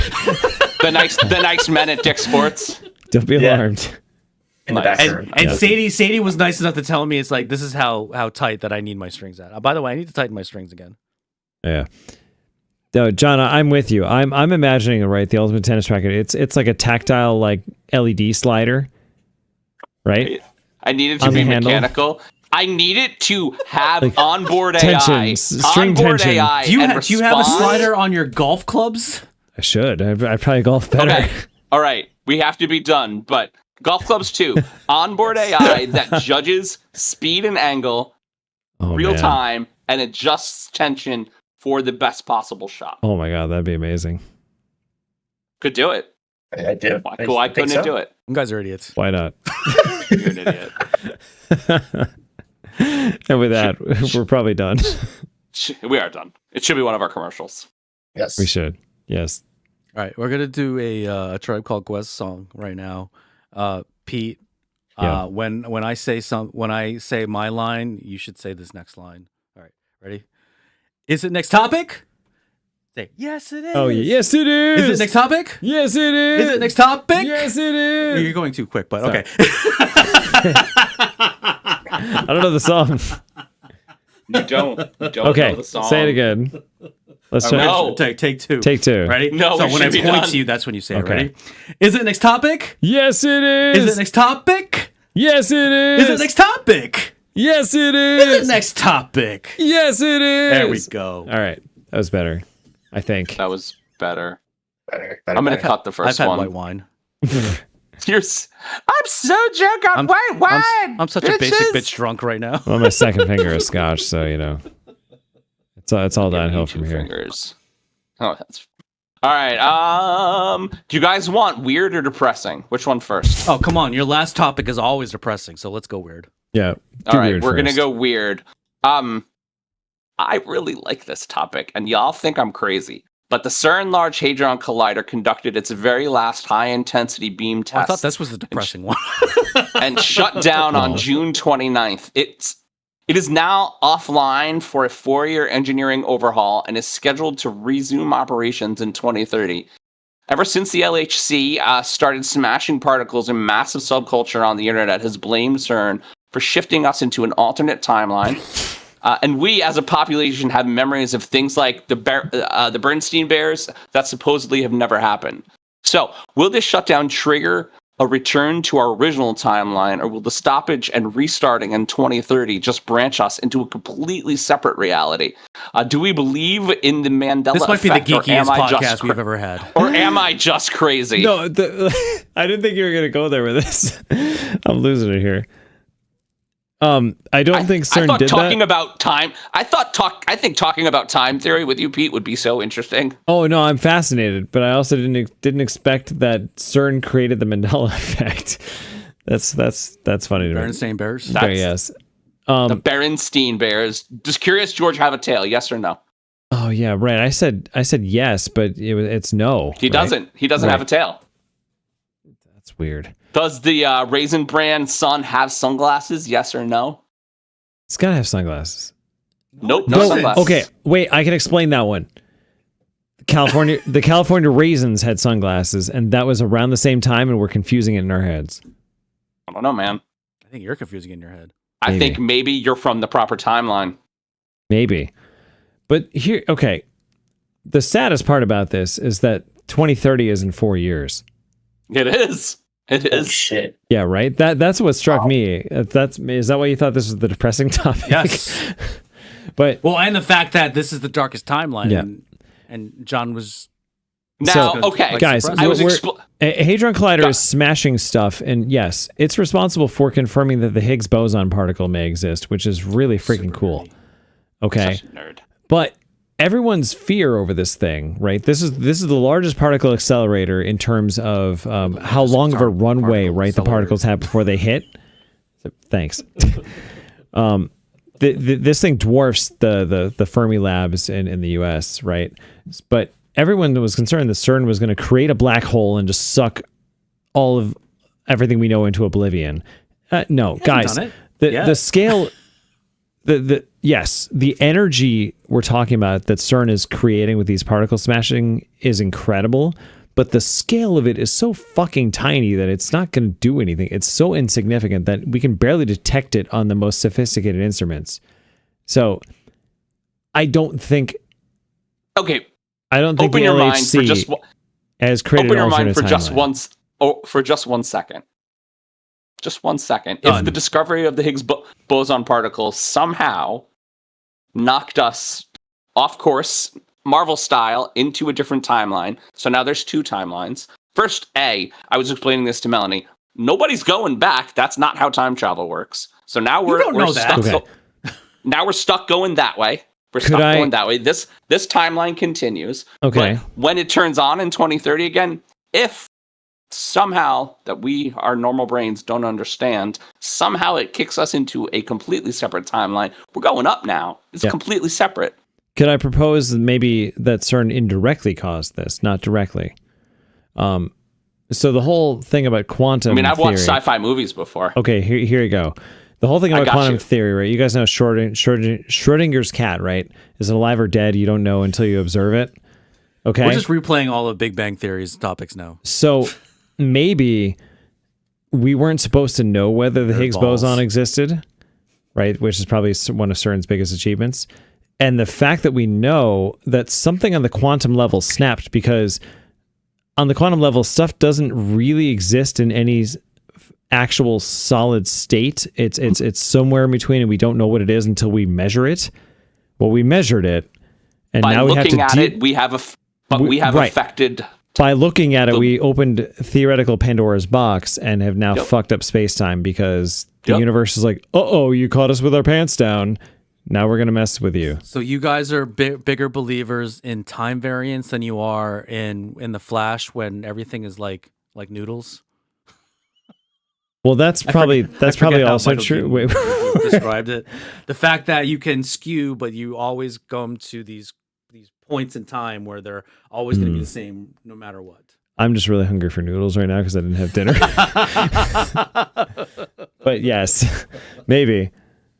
I mean, if time travel exists, if there is a way for this to happen, I don't think fixed points are a thing in that theoretical conversation, because how would that even exist, right? Like, if ironically, I watched the Community episode today where they had the darkest timeline, which is also really weird, right? It was randomly on. She randomly chose it. That She's like, show this is the darkest, crazily underrated, by the way. crazily under the 6 good seasons in a seasons, not the movie. bad, Yep. not the Yahoo season where they got canceled and everybody left. That was but, the 6th yeah. season. Like the Winger. the paintball episodes and the D&D episode. Oh my god. But the idea of the Darkest Timeline episode is that Jeff rolls a die to see who gets the pizza, and Abed immediately says, "Oh, hey Jeff, you just created 6 separate timelines," and it's because a different person gets the pizza in every telling of that story, and it happens slightly differently. But Yeah.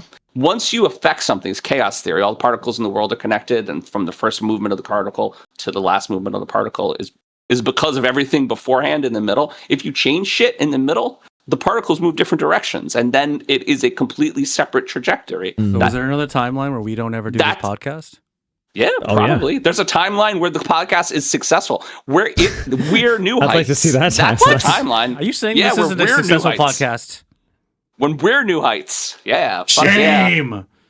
I want to know Taylor. That would probably require one of us to A, be married to Taylor Swift, and B, be an No, NFL in the universe superstar. that we're successful, Mark, Taylor get Swift on doesn't that. exist. Yeah. Yeah, Mark, it's all on you. And Mark marries a Real Housewife of Rhode Island. Stop putting that out there. The ones that are single, I don't have anything to do with. Oh man.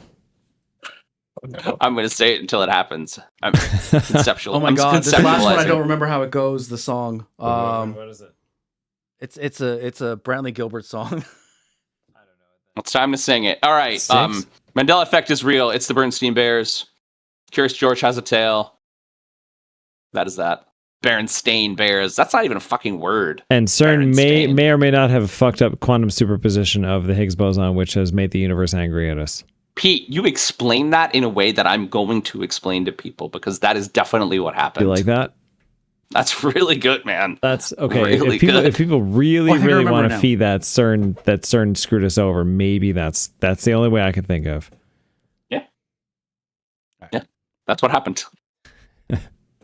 We crank it up, down here we get loud, down here we throwing down in the dirty south, down here. Oh no, I'd forget it again. That was really good, Mark. Be all night with the hippies and the hicks, the jocks, the bikers, they all came for next topic. I think that kind of ended up the right. Anyway, can you scroll to the next topic, please? Yes. Hold on. Where's the thing? Okay, here we go. Comme ci, comme So ça. sports betting has become more mainstream than ever, but with that growth has come a little bit more scrutiny. A recent lawsuit involving a Bryce Harper cameo video has reignited questions about how sportsbooks treat their biggest customers, particularly their VIP programs, with certain perks, incentives, and a personalized outreach to high-spending bettors. Now, supporters argue that these are different than casino rewards programs, while critics say it encourages people to gamble beyond their means and targets those who may already have gambling problems. So, everyone, with sports looks like FanDuel simply rewarding loyal customers, or are VIP programs crossing the line into predatory behavior? Yes. FanDuel and DraftKings, they're predatory. Yeah. 100%. I mean, forget John, did you hear benefits and about this lawsuit?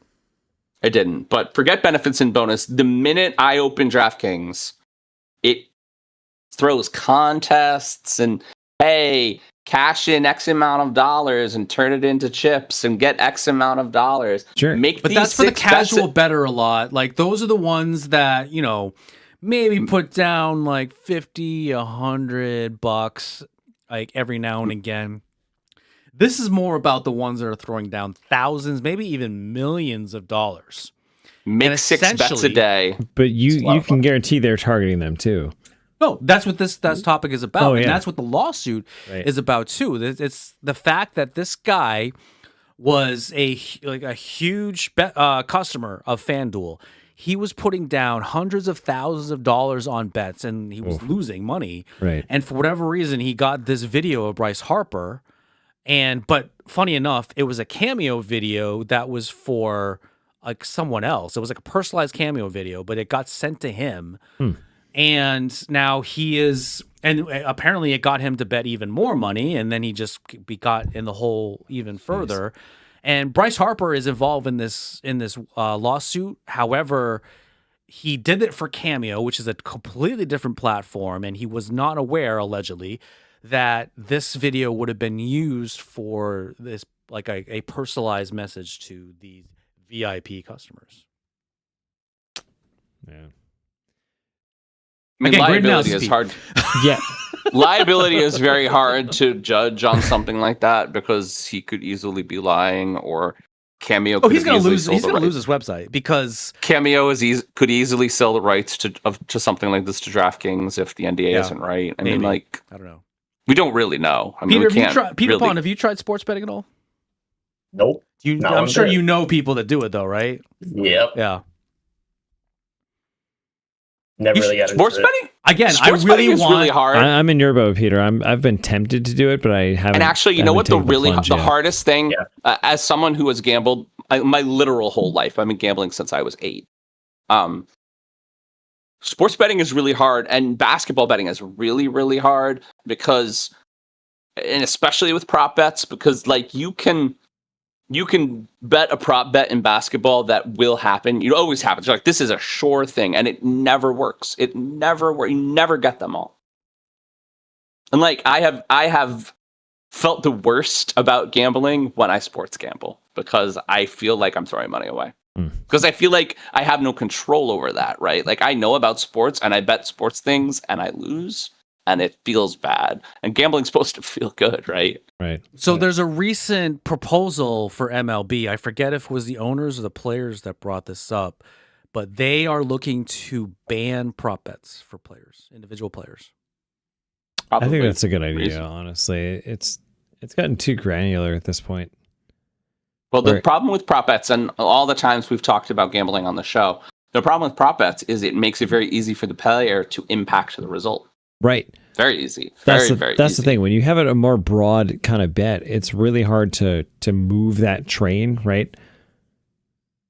Yeah.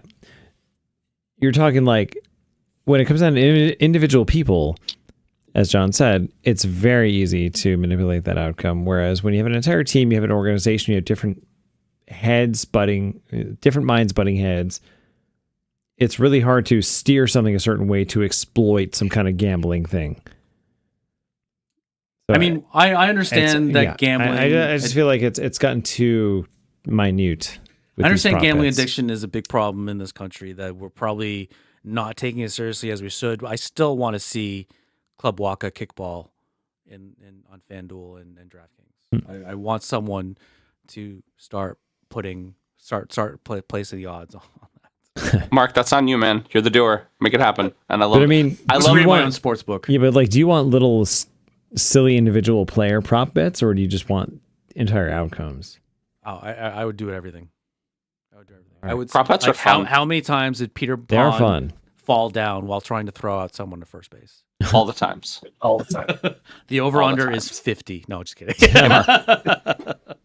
you know what time it is? You do. I know you do.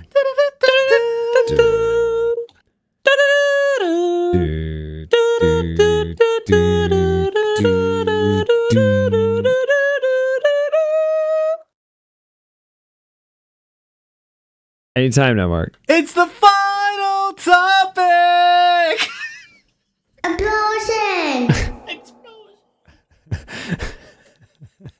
That's just part of the show now. I love it. It is. I can't. I'm so happy. You can't go back. We can't go back. All right. So I felt like this was the depressing topic. And for talking about depression from this week, we have to look at the corporate bloodbath that has completely shattered the tech and gaming world. So last week, Microsoft officially swung a massive chainsaw, eliminating 4,800 jobs globally. But the epicenter of the destruction is the Xbox division, which is undergoing a total historic reset after new CEO Asha Sharma dropped a brutally honest memo advertising our business today is just not healthy. Wall Street is beginning to realize that tech giants are starving their proven core consumer businesses like Xbox and commercial sales to fund an unproven AI arms race. The 4,800 total layoffs are a direct result of Microsoft trying to balance a ledger for their expensive AI obsession. I use that word on purpose. Mm-hmm. Does console gaming need to pivot to make room for a new generation of gamers who'd rather play something on the go and watch their shows on their phones? Or is the race to be a leader in AI distracting corporate decision makers? Choice B, 100%. I don't know if this has anything to do with AI. Show your work. Everything to do with AI. It does have everything to do with AI. What is the purpose of a game console? That's a great question. To move people. Okay, maybe that was 30 years ago, but that's what it should be. So, in all seriousness, what is the purpose of a game console? So that you make games and buy them and play them. Okay. How many different ways can you do that?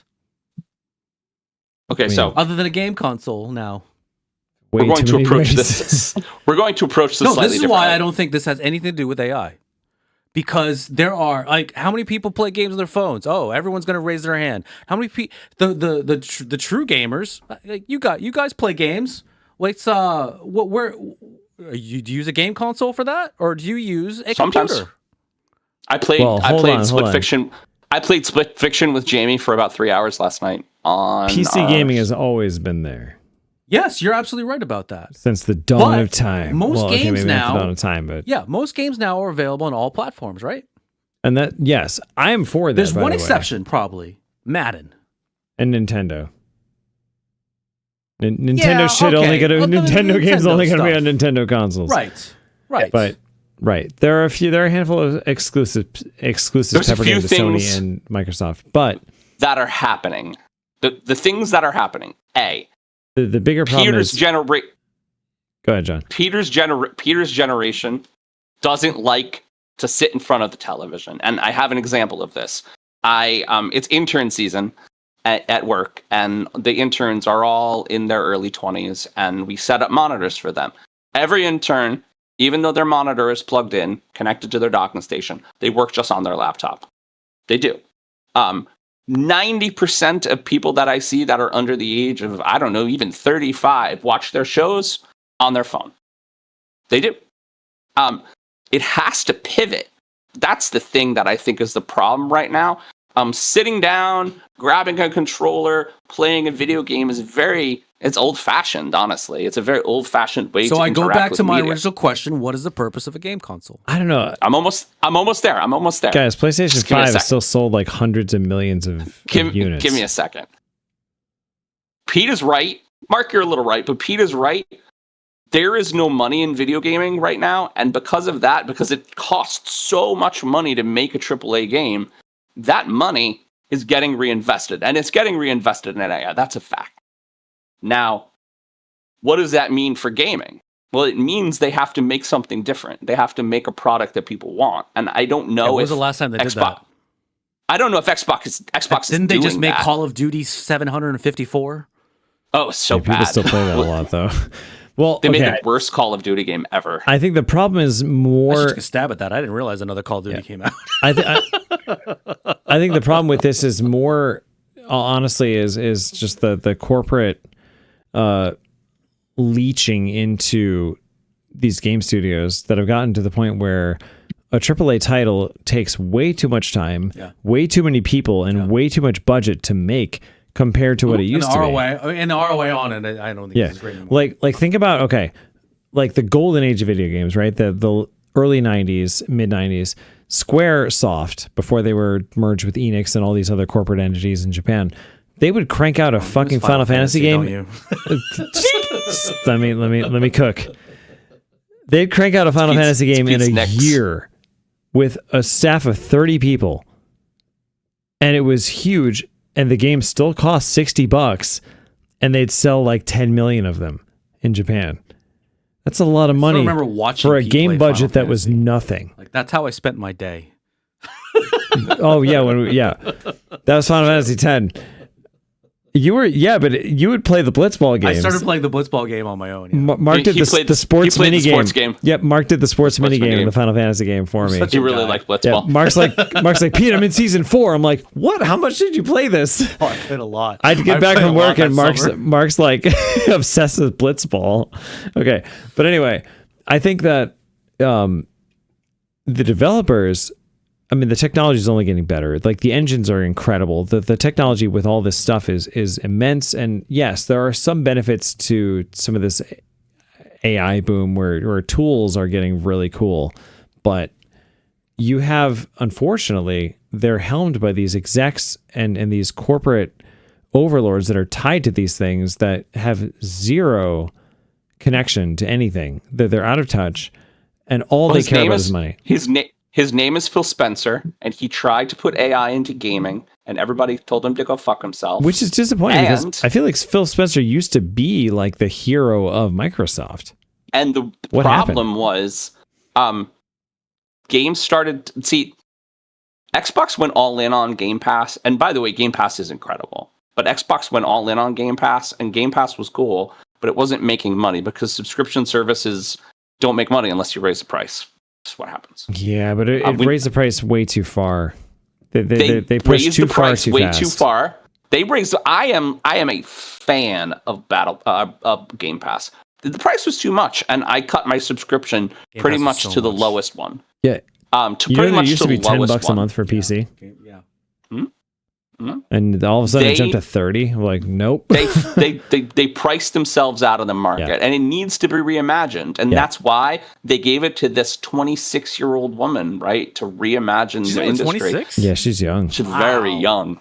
Wow. and not Actually, from look- the gaming industry either. But she seems to be doing good decisions so far. The problem is what's sad with all this is Oh, she's older than that. I'm sorry. She's just very pretty. She's 37. I made a mistake. But okay, She's just very pretty. the point is that the sad part with all this, what she's doing is kind of like a necessary evil at this point. But a lot of smaller, more like apt studios that have great talent in their dev pool are suffering because of all these things that have happened. Well, Pete, I'm going to end on you're something laying that's off going a to lot make of you great very workers that unfortunately have done a lot of great things. I'm gonna end the topic on something that's gonna make you really proud of me. Someone allowed Microsoft to become a monopoly. They allowed them to buy as many game studios as they wanted with impunity. Oh, we've gone political. They allowed them to suck out all the IP that they wanted from all those studios, even though it was clearly a monopoly. And now Microsoft is done with those carcasses, and they are spitting them out. That is what happened. Yeah. And that is a fact, too. It's a fact. Yeah, I guess the question would be, had those studios been allowed to remain third-party entities, would they have survived this? Probably. Yeah. So, Probably. do you think then that maybe there will be some kind of independent third-party company that will come up with a new game console that will replace Xbox? With all these fired people? Maybe. Who knows?